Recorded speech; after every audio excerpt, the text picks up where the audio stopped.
नमस्कार, मैं रविश कुमार। कानून को लेकर केंद्र और राज्य के बीच टकराव का एक नया मोर्चा नीट परीक्षा को लेकर खुल गया है। केंद्र के नागरिकता कानून, कृषि कानूनों के खिलाफ कई राज्यों की विधानसभाओं में प्रस्ताव पास हुए हैं। इस कड़ी में 13 सितंबर को तमिलनाडु विधानसभा में जब इसके खिलाफ बिल लाया गया, तब उसका समर्थन विपक्षी दल AIADMK ने भी कर दिया। AIADMK की सहयोगी बीजेपी ने विधानसभा में मतदान का बहिष्कार किया। पूरा राज्य नीट परीक्षा के सिस्टम से अलग होने पर अड़ा है। तमिलनाडु नीट परीक्षा से तभी अलग हो सकेगा जब राष्ट्रपति विधानसभा में पास इस बिल को मंजूरी देंगे। केंद्र सरकार के बनाए कानून से निकलने के लिए एक जरूरी प्रक्रिया है। इसी से जुड़ा एक किस्सा भी है। 2015 में जब बीजेपी के पास राज्यसभा में बहुमत नहीं था, वह भूमि अधिग्रहण बिल का संशोधन नहीं करा सकती थी, तब अरुण जेटली का एक बयान है कि राज्य सरकारें इस बिल को पास कर लें और केंद्र से मंजूरी ले लें, मतलब राष्ट्रपति मंजूरी दे देंगे। 2017 में भी तमिलनाडु विधानसभा ने इसी तरह का प्रस्ताव पास किया, तब भी मंजूरी नहीं मिली। 2016 में सुप्रीम कोर्ट ने आदेश जारी कर दिया कि मेडिकल की एक राष्ट्रीय परीक्षा होगी, लेकिन किसी को अंदाजा नहीं था कि इस एक आदेश से उस साल के आसपास मेडिकल की तैयारी कर रहे छात्रों के जीवन पर क्या असर पड़ने वाला था। अनीता तमिलनाडु में नीट की परीक्षा के विरोध का चेहरा है। एक दलित मजदूर की बेटी अनीता का सपना था डॉक्टर बनना। पढ़ने में काफी अच्छी थी। जिस साल पहली बार नीट की परीक्षा हो रही थी, उस साल अनीता को राज्य के बोर्ड में 98% नंबर आए। इस आधार पर उसे राज्य के किसी भी मेडिकल कॉलेज में नामांकन मिल सकता था, लेकिन नीट के कारण अनीता फेल हो गई। वह सुप्रीम कोर्ट आई कि नीट गरीब और गांव के छात्रों के खिलाफ है, तो याचिका खारिज हो गई। अनीता ने आत्महत्या कर ली। उसके बाद पूरे तमिलनाडु में विरोध प्रदर्शन भड़क उठे। किसी परीक्षा प्रक्रिया से अलग होकर भारत के इतिहास का यह प्रखरतम और मुखरतम विरोधों में से एक था। गांव-गांव में यह बात फैल गई कि नीट की परीक्षा का सिस्टम आएगा तो कोचिंग का उद्योग खुल जाएगा और गांव और गरीब घरों के बच्चे डॉक्टर बनने का सपना नहीं देख सकेंगे।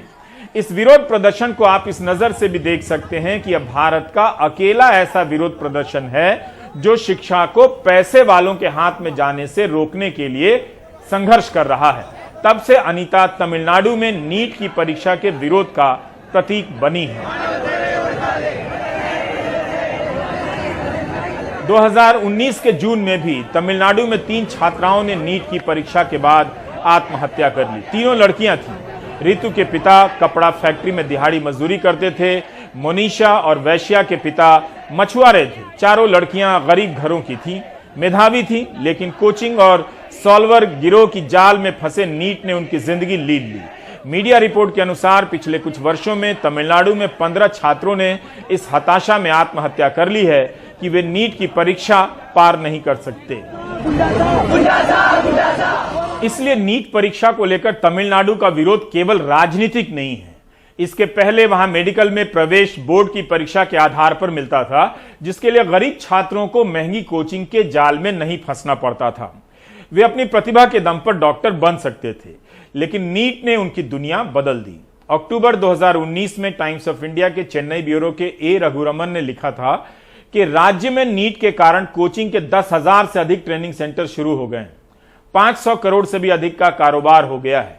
इसी जाल से तमिलनाडु के छात्र खुद को बचाना चाहते थे और उनका विरोध सभी राजनीतिक दलों के घोषणा पत्रों में पहुंच गया। आज हालत यह है कि केंद्र सरकार के पास इसका डेटा तक नहीं है कि नीट की परीक्षा में पास करने वाले कितने छात्रों ने कोचिंग की या कितनी अहम जानकारी है। लेकिन तत्कालीन शिक्षा मंत्री निशंक ने सदन में बयान दिया कि इस तरह का कोई डेटा नहीं है। इस तरह के डेटा ही होने चाहिए ताकि नीट की परीक्षा को लेकर व्यापक और तथ्यात्मक बहस हो सके।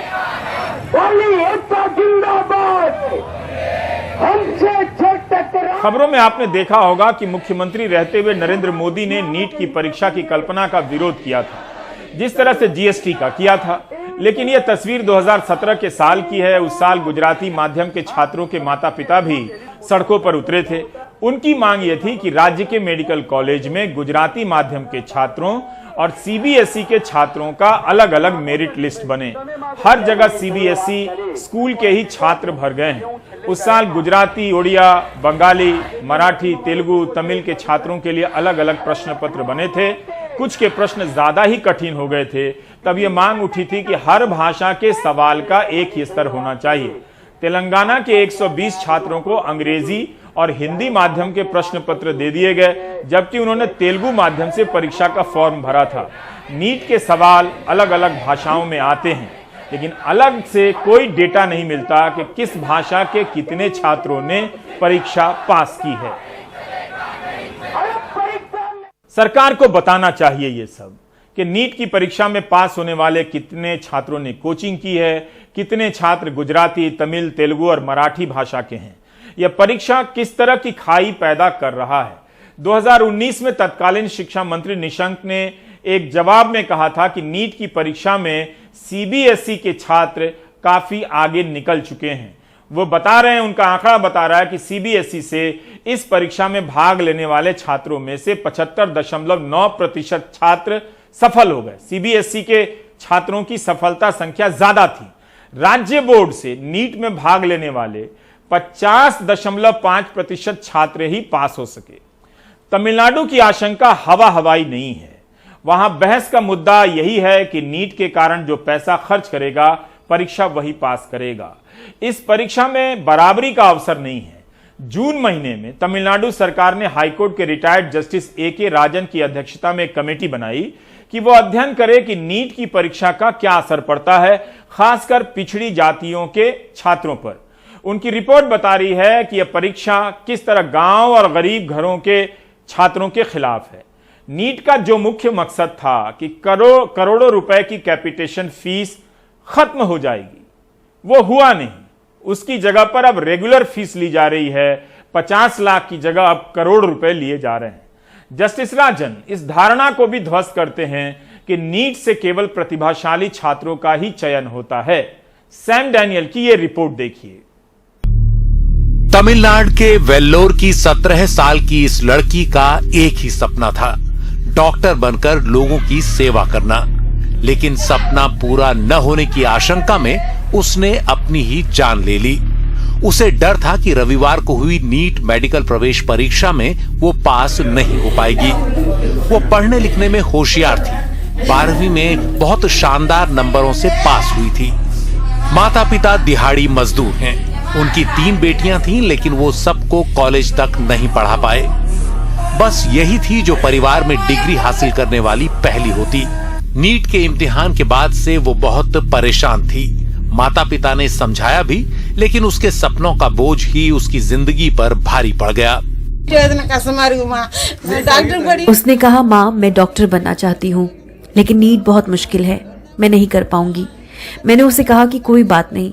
वो रात भर रोती रही। सुबह उसने मुझे अखबार दिखाया कि कैसे दूसरे राज्य में नीट का प्रश्न पत्र लीक हो गया। मैंने उसे कहा परेशान मत हो। उसने कहा बचपन से मैं डॉक्टर बनना चाहती हूँ, अब मैं अपनी उस बच्ची को खो चुकी हूँ। बीते 4 दिनों में नीट इम्तिहान में बैठ रहे ये तीसरे छात्र की खुदकुशी रही। रविवार को नीट इम्तिहान से कुछ ही घंटे पहले सेलम जिले के एक छात्र ने भी खुदकुशी कर ली। एक खेतीहर मजदूर के इस बेटे को डर था कि वो लगातार तीसरी बार नीट इम्तिहान पास नहीं कर पाएगा। नीट इम्तिहान के अगले दिन भी एक छात्रा की खुदकुशी की खबर आई। तमिलनाडु के अरियालूर जिले की ये लड़की अपने स्कूल की टॉपर थी। 12वीं में 93.6% अंक आए थे, लेकिन नीट का पेपर अच्छा न होने के कारण उसने अपनी ही जान ले ली। उसके माता पिता वकालत के पेशे में हैं और बेटी की खुदकुशी ने उन्हें बुरी तरह तोड़ दिया है। ऐसी खबरों ने तमिलनाडु के मुख्यमंत्री MK स्टालिन को भी परेशान कर दिया है। वो बच्चों को समझाने की कोशिश कर रहे हैं कि एक इम्तिहान के आगे जिंदगी बहुत बड़ी है। இறுதியா நீட் தேர்வு ரத்து செய்யற நிலையை நிச்சயம் ஏற்படுத்துவோம். உங்களுடைய உயிர் விலை மதிப்பில்லாதது. உங்க உயிர் உங்க குடும்பத்துக்கு மட்டும் இல்ல, இந்த நாட்டுக்கு முக்கியமானது. உங்களுடைய எதிர்காலத்துல தான் இந்த நாட்டோட எதிர்காலமே அடங்கி இருக்கு. அத்தகைய மதிப்பு வாய்ந்த உயிரை மாய்த்துக் கொள்ள வேண்டாம்னு மன்றாடி கேட்டுக்கிறேன். दरअसल नीट इम्तिहान कई बच्चों के लिए एक बुरा सपना सा हो चुका है। अभिरामी डॉक्टर बनना चाहती हैं ताकि माँ बाप को गरीबी के दलदल से बाहर निकाल सकें, लेकिन नीट इम्तिहान उस जैसे तमाम बच्चों को डराने लगा है। 11th 12th 3 வருஷமா पब्लिक 10वीं 11वीं और 12वीं में अच्छे अंकों के बावजूद जब छात्रों को मेडिकल में प्रवेश नहीं मिल पाता तो वो सोचने लगते हैं कि वो इसके लायक नहीं हैं। कुछ को लगता है कि जिंदगी बेकार हो गई, उन्हें ऐसे लगने लगता है जैसे अब वो कुछ नहीं कर सकते। छात्रों की इसी परेशानी को देखते हुए तमिलनाडु सरकार ने नीट में बैठे सभी 1,10,000 छात्रों के लिए टेली काउंसलिंग अभियान शुरू किया है। इसके तहत सभी जिलों में कॉल सेंटर शुरू किए जा रहे हैं। छात्र 104 नंबर पर डायल कर अपनी परेशानी काउंसलर के साथ साझा कर सकते हैं। सरकार का लक्ष्य है कि अगले 15 दिन में वो सभी ऐसे छात्रों तक पहुंच जाए। तमिलनाडु सरकार जस्टिस राजन कमेटी की सिफारिशों के अनुरूप नीट की जरूरत को खत्म करने और 12वीं के अंकों के आधार पर मेडिकल में प्रवेश के पुराने सिस्टम को लागू करने के लिए एक बिल राज्य विधानसभा में पास करवा चुकी है। बीजेपी को छोड़ सभी दलों ने इस बिल का समर्थन किया, लेकिन दिक्कत यह है कि जब तक केंद्र सरकार सहमत न हो यह बिल लागू नहीं हो सकता। तमिलनाडु समेत कई और राज्यों की सरकारें केंद्र सरकार से कह चुकी हैं कि नीट इम्तिहान गरीब और राज्य बोर्डों के बच्चों के साथ भेदभाव करता है और कोचिंग संस्थानों को बढ़ावा देता है। चेन्नई से सैम डेनियल की रिपोर्ट, एनडीटीवी इंडिया। सवाल यह भी है कि तमिलनाडु में पहले भी ट्यूशन सेंटर का जाल बिछा हुआ था। भले ही नीट के कोचिंग सेंटर नहीं थे, उसके कारण भी गरीब छात्र पिछड़ रहे थे। तो सारा मामला इतना सरल नहीं है। जस्टिस राजन का कहना है कि दूसरे राज्यों में विरोध इसलिए नहीं है कि उन्हें इसके खतरनाक परिणामों की जानकारी नहीं है। यही नहीं, आज तक इस परीक्षा में घोटाले और धांधली की खबरें आ रही हैं। हर साल नीट की परीक्षा में सॉल्वर गिरोह के पकड़े जाने की खबर आती है। किसी के बदले कोई और परीक्षा देता है, कोई और पास करता है। केंद्र सरकार आज तक 100% सुरक्षित परीक्षा छात्रों को नहीं दे पाई है। इसी महीने की यह खबर है। वाराणसी पुलिस ने एक सॉल्वर गिरोह को पकड़ा। मेडिकल अंतिम वर्ष का छात्र उसामा शाहिद, अभय कुमार मेहता भी पकड़ा गया। बीएचयू में बीडीएम की छात्रा जूली और उनकी मां को भी गिरफ्तार किया गया। जूली ने 2 साल पहले नीट की परीक्षा पास की थी। जूली किसी और छात्रा के बदले परीक्षा देने जा रही थी। खबरों के मुताबिक परीक्षा पास कराने के 5 लाख रुपए लिए गए थे। 2019 में मद्रास हाईकोर्ट को आदेश देना पड़ा कि राज्य के मेडिकल कॉलेज में एडमिशन ले रहे 4,250 छात्रों की फिंगरप्रिंट ली जाएगी ताकि सत्यापित हो सके कि जो छात्र एडमिशन ले रहे हैं उन्होंने ही परीक्षा दी थी। उस साल 6 ऐसे मामले आए थे। नेशनल टेस्टिंग एजेंसी ना तो नीट और ना ही आईआईटी की परीक्षा को धांधली से बचा पा रही है। नीट की परीक्षा हो रही है और सॉल्वर गिरोह किसी के बदले किसी और को परीक्षा देने के लिए भेज रहा है। लाखों रुपए के लेन देन हो रहे हैं। तो छात्रों के मन में यह आशंका बैठी रहती है कि यह परीक्षा पैसे देकर कोचिंग करने वालों और पैसे देकर चोरी करने वालों के लिए भी है। अभी तक इसकी विश्वसनीयता को पुख्ता नहीं किया जा सका है। बुधवार को हमने पटना यूनिवर्सिटी के बारे में बताया था कि शिक्षकों के कई 100 पद खाली हैं। शिक्षकों के बगैर छात्रों के कई साल यूं ही गुजर जाते होंगे, उनका विकास नहीं होता होगा।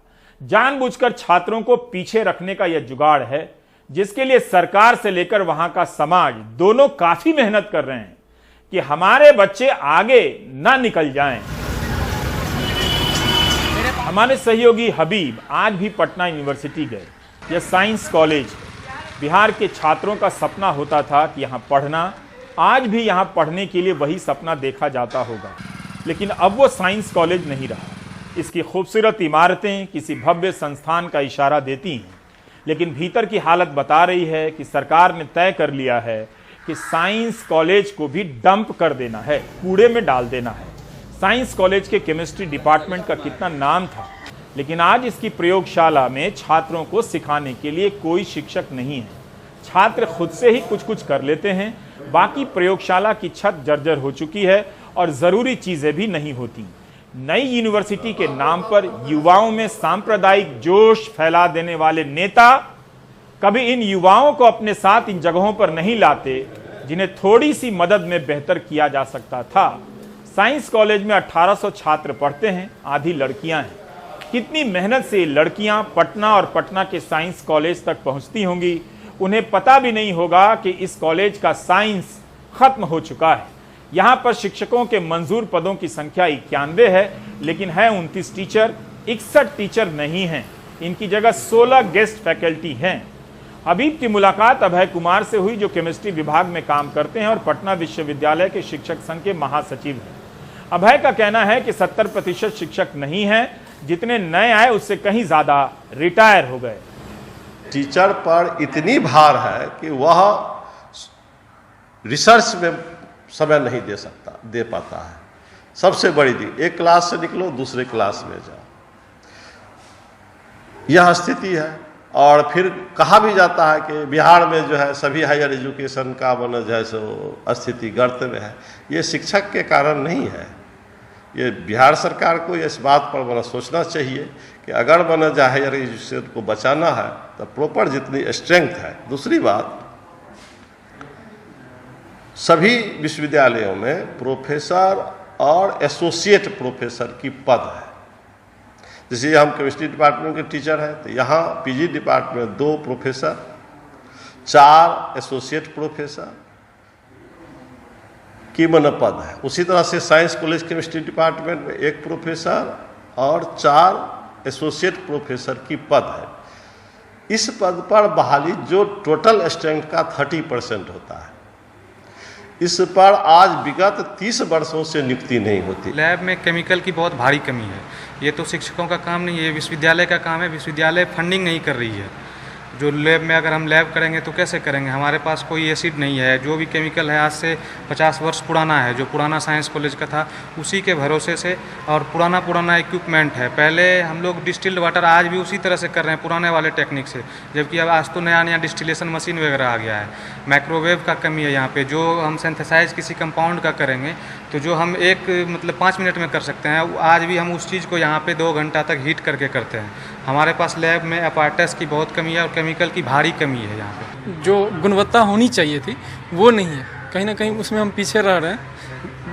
हमारे और भी जो मित्र हैं जो दूसरे यूनिवर्सिटी या सेंट्रल यूनिवर्सिटीज़ में हैं, उसके कंपैरेटिव में हम लोग बहुत पीछे रह जा रहे हैं। उसके कंपेयर में हम लोग कम्पीट नहीं कर पाएंगे कभी भी, क्योंकि जो जिस तरह से लैब होना चाहिए या क्लासेज होनी चाहिए वो हो नहीं पा रही है।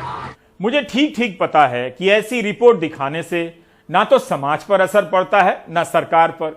अगर बिहार सरकार एक साइंस कॉलेज नहीं चला सकती है तो फिर उसे पूरी तरह बंद कर देना चाहिए। पटना यूनिवर्सिटी में 18,000 छात्र पढ़ते हैं। यूनिवर्सिटी में मंजूर पदों की संख्या 850 से अधिक है, लेकिन 300 से कम शिक्षक पढ़ा रहे हैं। शिक्षक संघ के नेता ने बताया कि यहाँ सबसे अधिक छात्र इतिहास विभाग में हैं, लेकिन वहां एक भी शिक्षक नहीं है। कई विभागों में पोस्ट ग्रेजुएशन की पढ़ाई के लिए एक भी टीचर नहीं है। अभय कुमार ने कहा कि कुछ शिक्षकों की नियुक्तियां हुई हैं, लेकिन ज्यादा रिटायर हो गए। हमारे सहयोगी हबीब पटना यूनिवर्सिटी के कई हिस्सों से गुजरते हुए भूगोल विभाग पहुंच गए। पता चला यहां सिर्फ एक ही प्रोफेसर हैं और 2 गेस्ट फैकल्टी। उनकी भी कोई दूसरी परीक्षा में लॉटरी लग गई है, तो वो भी नहीं। प्रोफेसर अनुराधा सहाय ने पिछले साल ही वीसी को लिखा था कि तमाम पद खाली।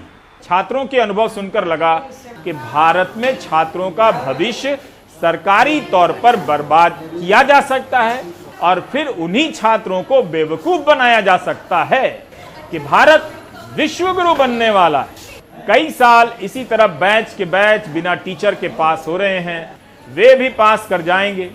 यह तस्वीरें बता रही हैं कि बिहार जैसे राज्य ने उच्च शिक्षा को बीच मझधार में छोड़ दिया है। धारा 370 मंदिर और जाति की चपेट में हिंदी प्रदेश के युवाओं को पता तक नहीं कि ठीक से पढ़ाई नहीं करने का क्या मतलब होता है।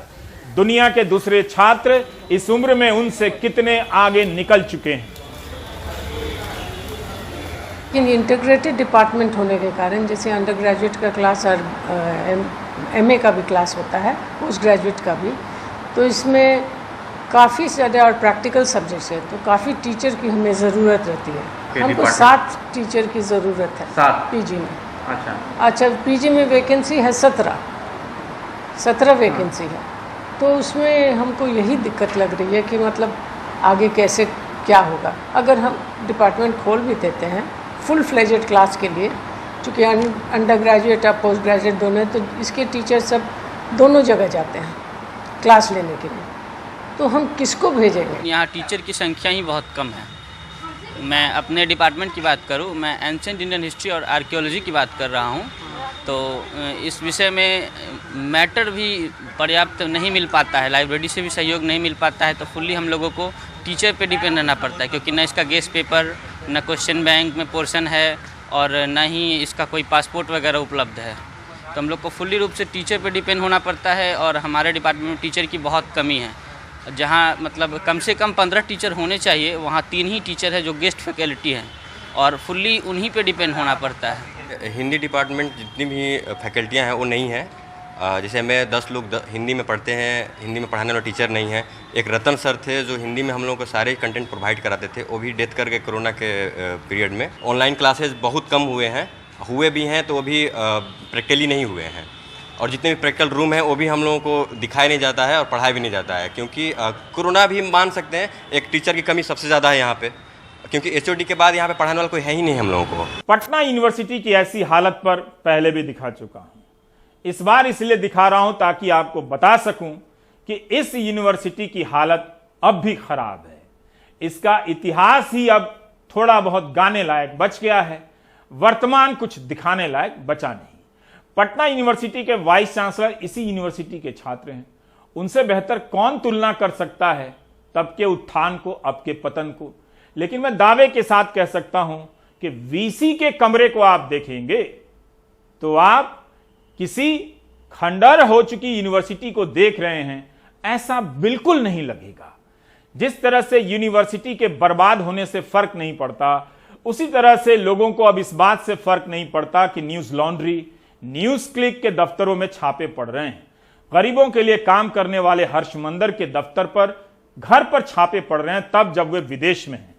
फर्क तो पड़ता ही होगा कुछ लोगों को, आपको भी, लेकिन आप बोल नहीं पाते हैं। सेंटर फॉर इक्विटी स्टडीज के निदेशक और जाने माने सामाजिक कार्यकर्ता हर्षमंदर के घर ईडी की टीम सुबह 8 बजे पहुंच गई, जबकि कुछ ही घंटे पहले एक फेलोशिप के सिलसिले में हर्षमंदर जर्मनी के लिए रवाना हुए थे। इस मामले में मिली जानकारी के मुताबिक ईडी की टीम ने अदचिनी और बसंत कुंज के उनके घर, दफ्तर में छापे मारे। मेहरौली में हर्षमंदर द्वारा चलाए जा रहे चिल्ड्रन होम पर भी छापे मारे गए। हर्षमंदर काफ़ी वोकल रहे हैं, काफ़ी मुखर रहे हैं दिल्ली पुलिस और मौजूदा केंद्र सरकार के खिलाफ, चाहे वो नागरिकता कानून रहा हो, चाहे वो दिल्ली के दंगे रहे हों। यहाँ तक कि दिल्ली के दंगों की चार्जशीट में भी हर्षमंदर का नाम था। फरवरी महीने में ही दिल्ली पुलिस ने एक प्राथमिकी दर्ज की थी हर्षमंदर के एनजीओ के खिलाफ, कुछ फाइनेंशियल मिसडूइंग्स, वित्तीय अनियमितताओं को लेकर के। एनसीपीसीआर जो कि चाइल्ड राइट प्रोटेक्शन पर काम करता है, उन्होंने भी यहाँ पर उनके चिल्ड्रन होम है और उनके एनजीओ पर रेड की थी, जिसके बाद हर्षमंदर ने बयान दिया था कि ये उनके खिलाफ, चूंकि वो लगातार सरकार सिस्टम के खिलाफ बोलते आए हैं, तो उनके खिलाफ विच हंट है। न्यूज लॉन्ड्री, न्यूज क्लिक और सोनू सूद के यहाँ चल रहे आयकर सर्वे के बाद हर्षमंदर के यहाँ हुई इस कार्रवाई से देश के बौद्धिक तबके में नाराजगी है। उनकी गिरफ्तारी के विरोध में एक हस्ताक्षर अभियान भी चल पड़ा है, जिसमें सैकड़ों लोगों ने अपने दस्तखत किए हैं। 2002 के गुजरात दंगों के बाद आईएएस से इस्तीफा देने वाले हर्षमंदर कई मोर्चों पर सक्रिय रहे हैं। उन्होंने सूचना के अधिकार की मुहिम में काम किया। यूपीए सरकार के समय राष्ट्रीय सलाहकार परिषद के सदस्य रहे। वो भोजन का अधिकार मुहिम में सुप्रीम कोर्ट द्वारा नियुक्त स्पेशल कमिश्नर भी रहे। पिछले दिनों उन्होंने कारवाने मोहब्बत नाम की मुहिम चलाई, जिसमें हर तरह की हिंसा के पीड़ितों के आंसू पोंछने का जज्बा था। उनके खिलाफ ईडी की कार्रवाई इसलिए भी सवालों से घिरी है। उधर बुधवार को 7 घंटे और गुरुवार पूरे दिन आयकर अधिकारी अभिनेता सोनू सूद के घर डटे रहे, लेकिन आधिकारिक तौर पर यह साफ नहीं हो पाया कि आयकर अधिकारी आखिर खोज क्या रहे हैं। आयकर विभाग के सूत्रों के मुताबिक सोनू सूद की कंपनी ने लखनऊ की एक रियल एस्टेट कंपनी के साथ जमीन का सौदा किया। आयकर विभाग को शक है कि जमीन की रजिस्ट्रेशन कीमत कम दिखाई गई और टैक्स बचाया गया। सोनू सूद हाल ही में दिल्ली की केजरीवाल सरकार के देश का मेंटर कार्यक्रम में ब्रांड एम्बेसडर बने थे। सियासी दल आयकर विभाग की कार्रवाई को उसी नजर से देख रहे हैं। लोकप्रिय कलाकार सोनू सूद, इनके विविध प्रॉपर्टीज पर इनकम टैक्स डिपार्टमेंट के रेड पड़ रहे हैं और कहा जाता है कि जब से सोनू सूद आप गवर्नमेंट के ब्रांड एम्बेसडर बने हैं, इसी वजह से उनको ये सब झेलना पड़ रहा है। इसे तालिबानी मानसिकता ही कहना चाहिए। विपक्ष का आरोप है कि मोदी सरकार अपनी आलोचना करने वालों और विपक्षी दलों के करीब दिखने वालों को सबक सिखाने की मंशा से आयकर विभाग और प्रवर्तन निदेशालय का इस्तेमाल कर रही है। मुंबई में सौरभ गुप्ता के साथ दिल्ली में सौरभ शुक्ला, एनडीटीवी इंडिया।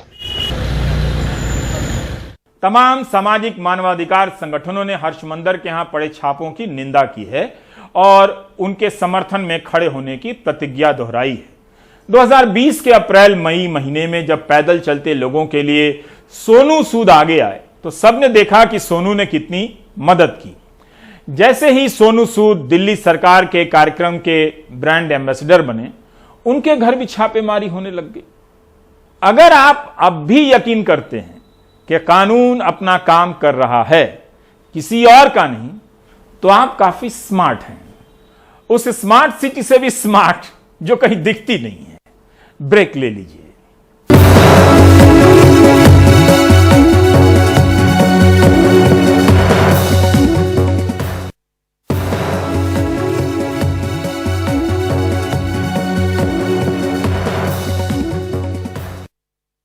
इस देश में कई बार हुआ है जब किसी ने पहली बार पार्टी बनाई, पहली बार सब विधायक बने और पहली बार सरकार में मंत्री बन गए।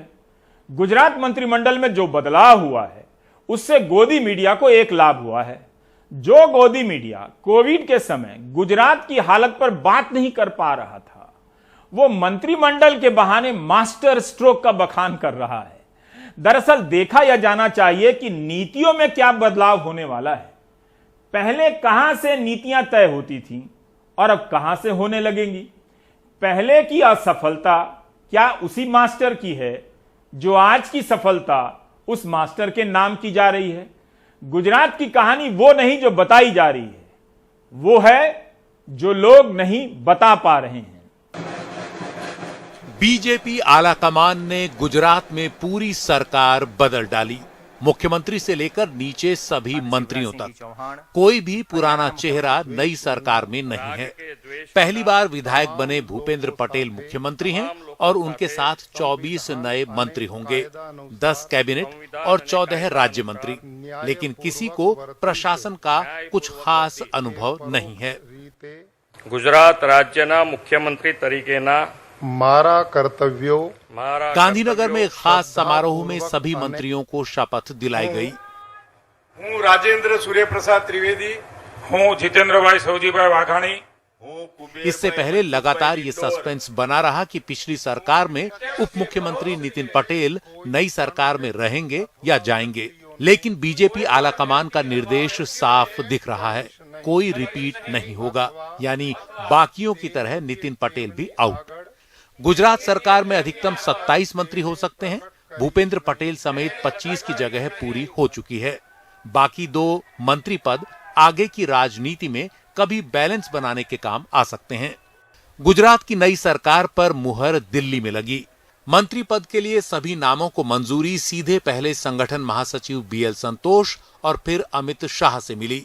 गुजरात के इंचार्ज भूपेंद्र यादव और प्रदेश बीजेपी अध्यक्ष CR पाटिल ने नामों के चुनाव में अहम भूमिका निभाई। गुजरात की नई सरकार में युवाओं को ज्यादा प्रतिनिधित्व मिला है। दक्षिण गुजरात से ज्यादा मंत्री हैं। यही नहीं, जाति के समीकरण, OBC और पाटीदारों की मांगों को भी जगह दी गई है। सरकार के लोगों को पार्टी में काम करना चाहिए और पार्टी में काम करने वाले को सरकार में स्थान मिलना ही चाहिए। ये आदर्श बात है। अभी तक किसी ने ये पालन नहीं किया था, पहली बार हो रहा है। जो पार्टी काम करती है वह पार्टी अपने नए नेतृत्व को भी उभारते हुए सार्वजनिक जीवन में नए नेतृत्व को, नए अनुभवों को विस्तार देने के लिए, सामाजिक रूप से नए लोगों को प्रतिनिधित्व देने के लिए एक नई परंपरा के साथ काम कर रही है। गुजरात में 14 महीने बाद विधानसभा चुनाव हैं। जानकारों के मुताबिक बीजेपी आलाकमान पूर्व मुख्यमंत्री विजय रूपाणी के कामकाज से खुश नहीं था और सत्ता विरोधी लहर की आशंका को देखते हुए पूरी सरकार को ही बदलने का फैसला ले लिया गया। इस बार गुजरात में कांग्रेस के अलावा आम आदमी पार्टी ने भी चुनौती खड़ी कर दी है। सूरत नगर निगम के चुनाव में आप ने शानदार प्रदर्शन किया। इसे देखते हुए बीजेपी आलाकमान अतिरिक्त सतर्क है। वैसे जैसा कर्नाटक, उत्तराखंड और गुजरात में हुआ, उसे देखते हुए बीजेपी के बाकी राज्यों के मुख्यमंत्रियों की भी नींद उड़ी हुई होगी। इससे इनकार नहीं किया जा सकता। बीजेपी आलाकमान विधानसभा चुनावों को जीतने के लिए किसी भी समय, किसी भी राज्य में अपनी सरकार में कोई भी बदलाव करने से पीछे नहीं हटेगा, ये साफ हो गया है। Bureau report, NDTV India. आप देख रहे थे प्राइम टाइम। नमस्कार।